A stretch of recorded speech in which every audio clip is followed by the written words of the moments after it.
eɗen koye duɗal Alaji Baro.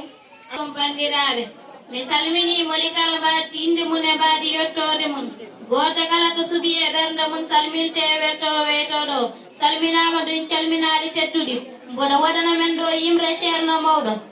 Mouhamad Sirajam yiya habibam ballo am aduna e lakara fof ko an min jakori nde jimami fof Allah humtat haaju am ceernam duwi fof Allah jaabo lelata ceernam duwi fara wontima yallatini fara wonti ɓiiri zamzam ne jogene yere woliyaɓe Allah nden tiitamama ñamuma sarifaɓe ɓe nangi otoje ne juurama ɓe woliyaɓe Allah jari koye maayo gandal lomditi ceernam nde ariyeri horsilowe jeyɓata ceernam ne jooɗe caal huccita e giblata omo ndaara arsi kursi jomam jeyɗoyen koye felanelaɗo Allah ceernam yebbuno jabbere Cheikh Tidiane ceernam jooɗino mo yima male mo yitma male mo dañma dañi on wasata mo añma waɗi ya woli ha abada o deƴƴata ka jooɗo bate ummore we collo daro moni fof ne urno fundu koyde to ndewnoɗa jiggolame ceerno fuɗi ñiiɓa e ɓernde am ko toon ma hikkuɓe jeeta ka wuji ɓe ngabbire ñande ine nde mi soynima ceernam ne laysilo pittali woturu ardina pittali fof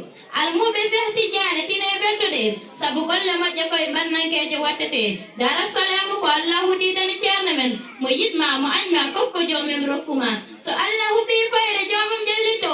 pitten jama berten juma yonti geral Mouhamad Siraji jaɓɓeteɗo ɓerɗo beela ceernam ko tiyo telo laɓɓinde ɓerɗe fof joom jamɓe sakunde soloti tulwata Jalaluddine Mamoudou gaari Fass so doro wuri wanginat kabata yibre mamatel aj ballan ne selli aj sawtowal mayran salmudaɓe amadou